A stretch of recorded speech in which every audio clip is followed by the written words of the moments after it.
El Señor esté con usted. Y con tu espíritu. Proclamación del Santo Evangelio según San Juan. Gloria a ti, Señor.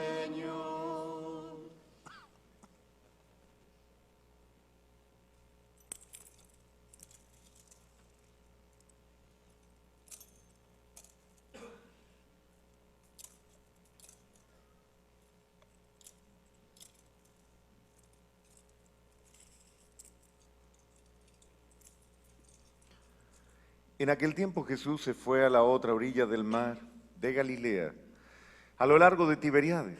Lo seguía mucha gente porque habían visto los signos que hacía curando a los enfermos. Jesús subió al monte y se sentó allí con sus discípulos. Estaban cerca de la Pascua, festividad de los judíos. Viendo Jesús que mucha gente lo seguía, le dijo a Felipe: ¿cómo compraremos pan para que coman estos? Le hizo esta pregunta para ponerlo a prueba, pues él bien sabía lo que iba a hacer. Felipe le respondió: ni 200 denarios de pan bastarían para que a cada uno le tocara un pedazo de pan. Otro de sus discípulos, Andrés, el hermano de Simón Pedro, le dijo: aquí hay un muchacho que trae 5 panes de cebada y 2 pescados. Pero, ¿qué es eso para tanta gente? Jesús le respondió: díganle a la gente que se siente. En aquel lugar había mucha hierba. Todos pues se sentaron allí y tan solo los hombres eran unos 5,000. Enseguida tomó Jesús los panes y después de dar gracias a Dios se los fue repartiendo a los que se habían sentado a comer. Igualmente les fue dando de los pescados todo lo que quisieron. Después de que todos se saciaron, dijo a sus discípulos: recojan los pedazos sobrantes para que no se desperdicien. Los recogieron y con los pedazos que sobraron de los 5 panes llenaron 12 canastos. Entonces la gente, al ver el signo que Jesús había hecho, decía: este es en verdad el profeta que habría de venir al mundo. Pero Jesús, sabiendo que iban a llevárselo para proclamarlo rey, se retiró de nuevo a la montaña él solo. Palabra del Señor. Gloria a ti, Señor Jesús.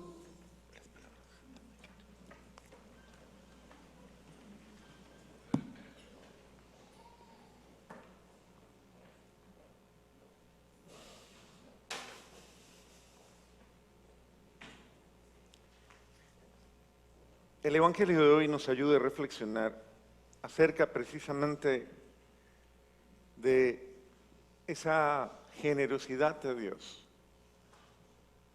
Y es importante que nosotros sepamos equilibrar las dos realidades. Una realidad primera son aquellas que evidencian mis necesidades, pero mis reales necesidades, mis verdaderas necesidades.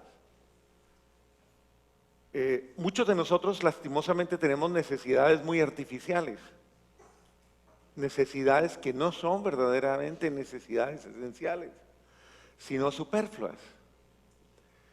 Porque tal vez tenemos dentro de nuestra cabecita una mentalidad en la que consideramos que lo esencial para la vida es básicamente tener dinero, tener salud, tener a alguien que comparta con nosotros, tener de pronto buen nombre y tener posibilidades, básicamente.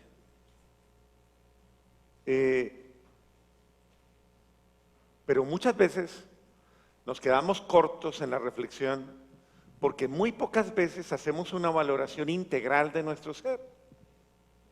El ser humano no solamente necesita saciarse, no solamente necesita bienes temporales, no solamente necesita saciar su cuerpo o simplemente llenar, por ejemplo, es el clásico caso de en una familia donde bien sea un padre o una madre, porque lastimosamente hoy día en esto se dan las dos realidades, se limitan solamente a proveer en su casa aquello que consideran que es lo que a mí me toca. ¿Qué me toca?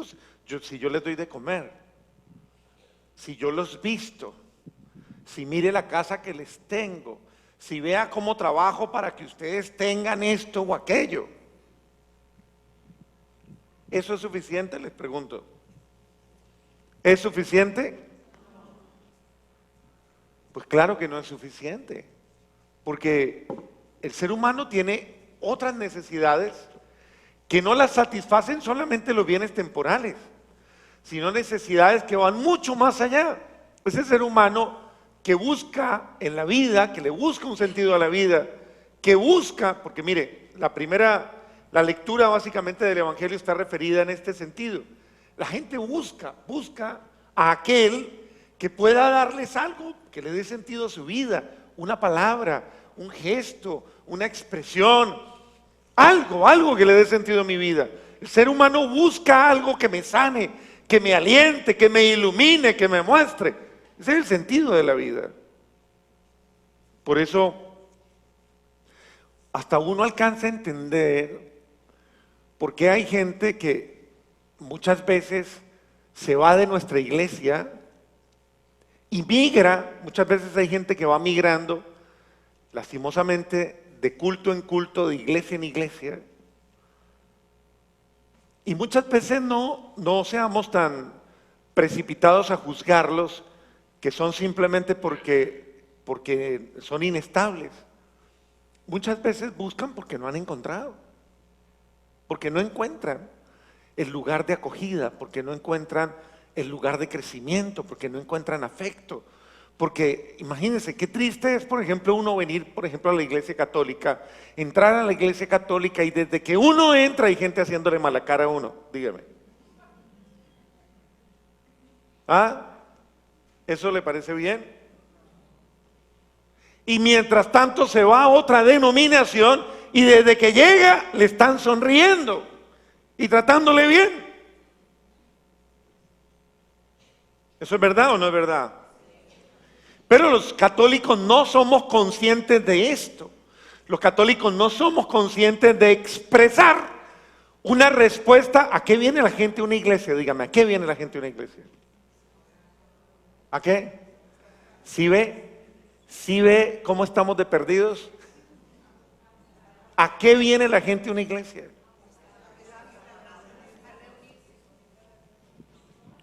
Estamos perdidos. Mire que tenemos muchos vacíos en nuestra fe, mucha falta de formación en nuestra fe. Alimentarme de Dios, sí, pero es que es una expresión muy personal. A ver, la iglesia es una experiencia comunitaria. ¿Cómo es? Es una familia, una expresión es decir, de participación. Yo a la iglesia vengo a integrarme a otros, a compartir mi fe. Uno de los primeros errores que la gente comete es mi oracioncita, mi rezo, mi plegaria, mi Diosito, no. Si usted dice que forma parte de una iglesia, quiere decir que su fe no es solo su fe representa a todos. ¿Eso qué quiere decir? Cuando usted está en su casa, ¿usted qué piensa de una persona que está en su casa que dice mi cama, mi cuarto, mi plato, ¿qué piensa usted de una persona así? Sí, de ese mimí. ¿Conoce algún mimí usted? ¿Esa persona tiene conciencia de familia? ¿Tiene conciencia de fraternidad? ¿De corresponsabilidad? ¿De solidaridad? Esa persona no tiene conciencia de que somos, de que no vivimos solos, de que estamos, de que nos necesitamos.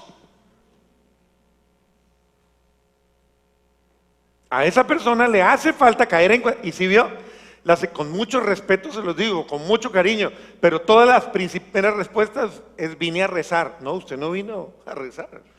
Vine a hacer mi oración, no, usted vino a fundamentalmente a hacer comunión, a hacer comunión de fe. ¿Cuántos de los que llegaron aquí se saludaron con la persona que está al lado? ¿Cuántos? ¿Quién saludó al que está al lado? ¿Quién lo saludó? ¿Cómo estás? ¿Cómo te va? Lo saludó con cariño. ¿Quién? Voltea al de al lado y dígale maleducado. Voltee, dígale maleducado. Pero obvio.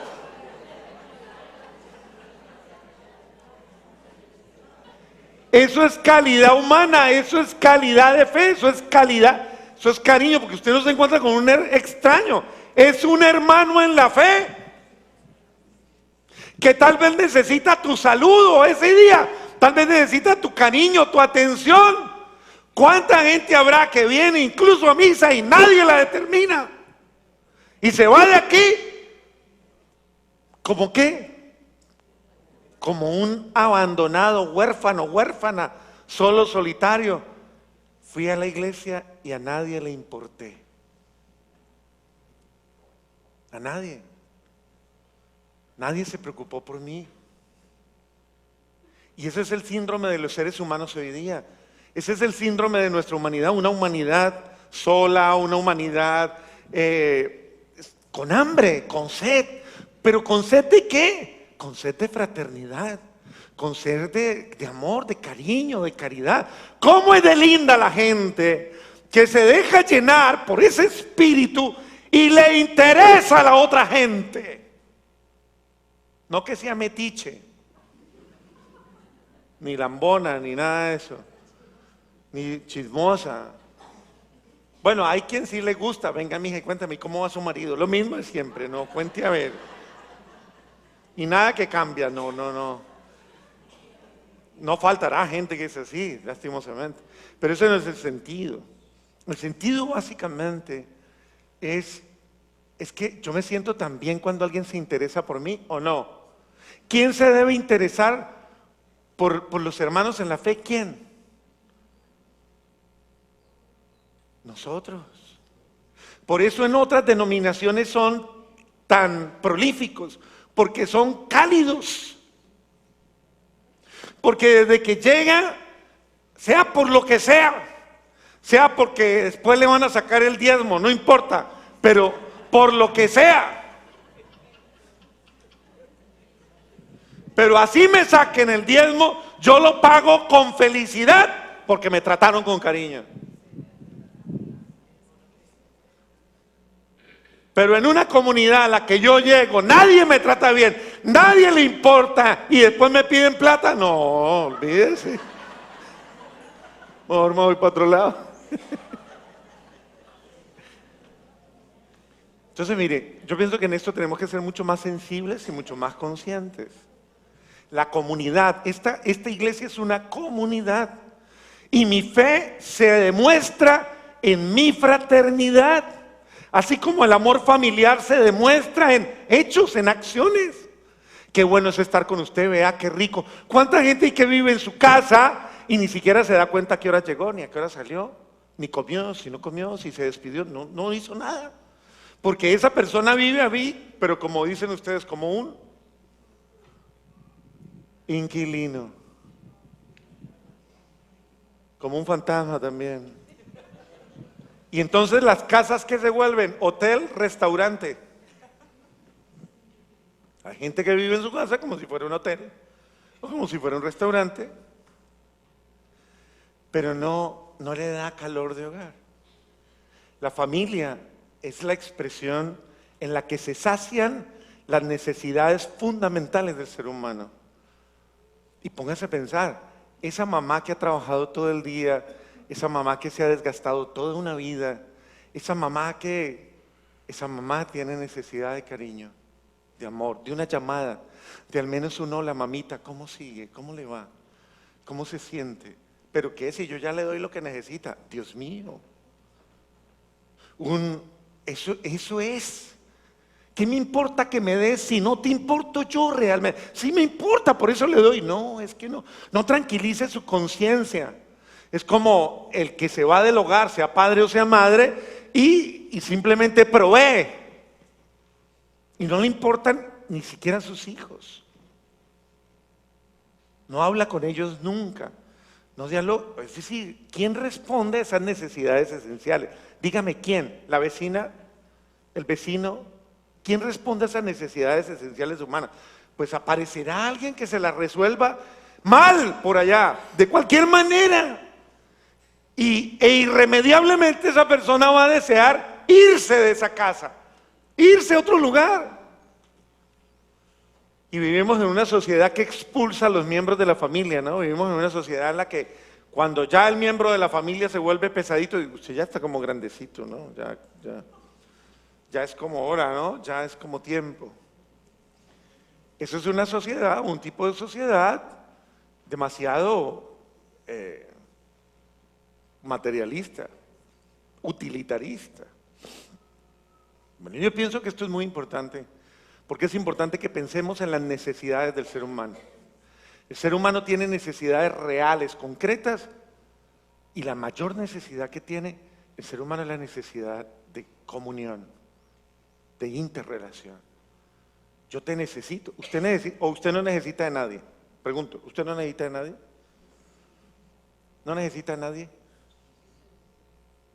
¿Usted se basta a sí mismo? ¿Se basta?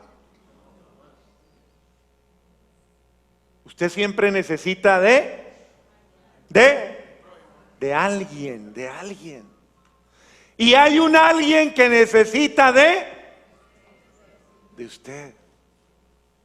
Piénselo bien. Piénselo porque sería si no vivir egoístamente. Lo que importa es lo mío. Lo que importa es hacer lo mío, solucionar lo mío.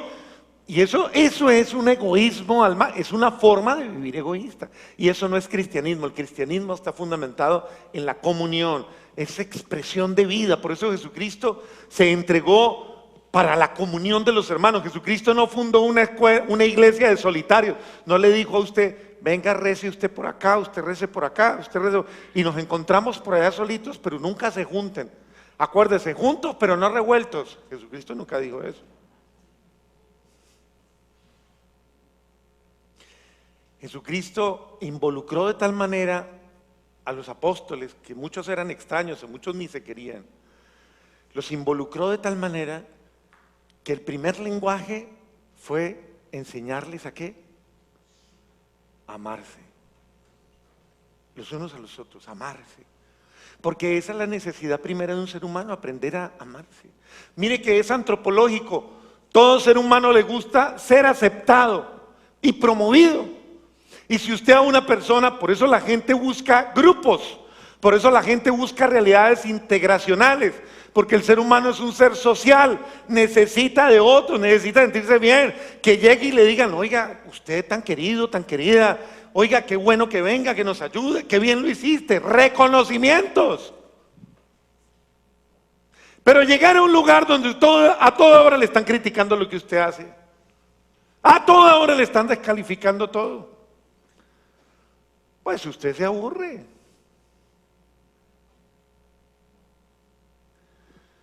Entonces pienso que en este sentido es muy importante, nosotros debemos revalorar mucho ese sentido comunitario. Mire que toda la expresión del evangelio es comunitaria. Jesús mira la realidad del pueblo, Felipe la verifica, están compartiendo una necesidad. Y en ese momento Felipe le pregunta a Jesús, mire la pregunta, vea. Jesús se fue a la otra orilla y dice, viendo Jesús que mucha gente lo seguía, le dijo a Felipe, ¿cómo compraremos pan para que coman todos estos? Y dice la palabra que lo estaba probando. Esto tiene alcances impresionantes, como por ejemplo, cuando el marido o la mujer le dice al marido o el marido a la mujer, dentro de una lógica que yo no entiendo, ¿Y usted cómo piensa tener más hijos? Vaya, esterilícese. ¿Usted cómo piensa tener más hijos? ¿Es que usted piensa que qué? ¿Somos cuyes o conejos o qué?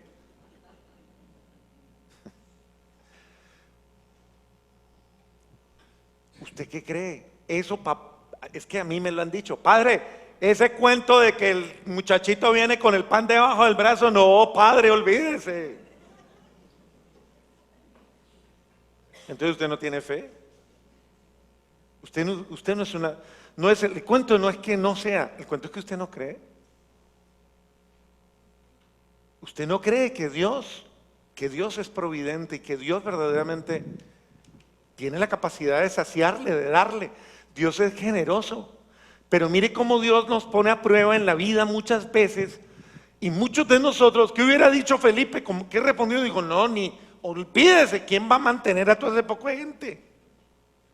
¿Quién les va a dar de comer? Y esa es la respuesta lógica de todos nosotros. Y sin embargo Jesús, que está en esa cuestión, en algún momento recibe la respuesta de otro que dice, bueno, por ahí hay un muchacho que tiene 5 y 2. ¿Pero qué es eso? Dice Juan. Juan, que era el apóstol amado. ¿Pero qué es eso para tanta gente? Eran más de 5,000. Claro, Dios pone a prueba nuestra fe. Pone a prueba nuestra generosidad, nuestra confianza en Dios. Y pone a prueba esa actitud primera, ese milagro. Yo conozco muchísima gente, pobre, que es decir, casi que en una actitud de amor, de generosidad, siempre comparten lo que tienen. Y siempre tienen, y siempre tienen. Y Dios siempre les da. En cambio hay muchos que tienen mucho y siempre les falta. Siempre les falta, siempre. Porque el que es generoso, Dios le multiplica más.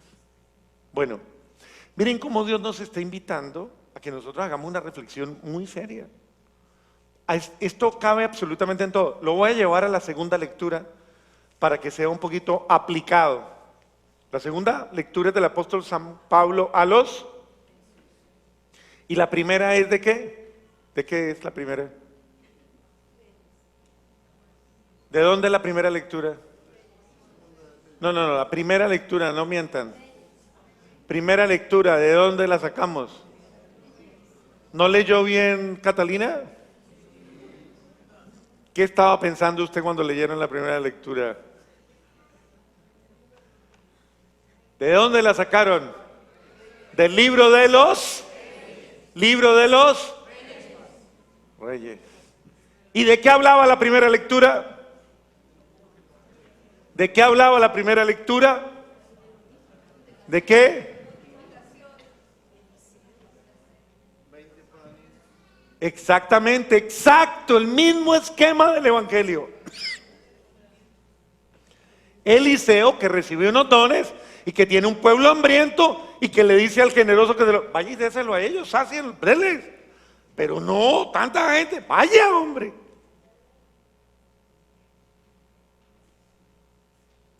Y comieron todos y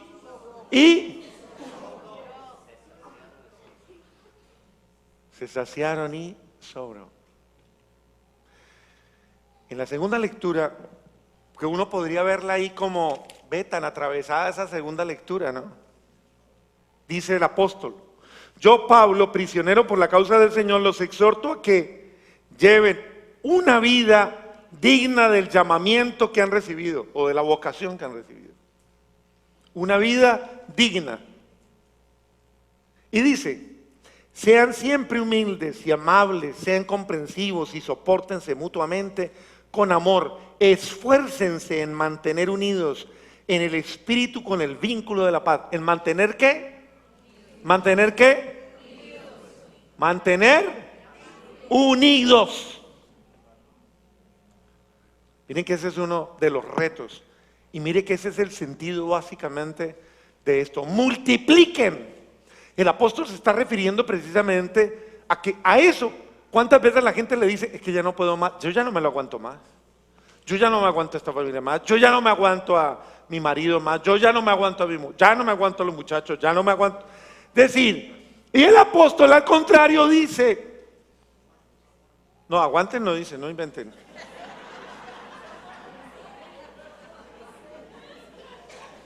Dice, primero lleven una vida digna y sean siempre humildes y amables.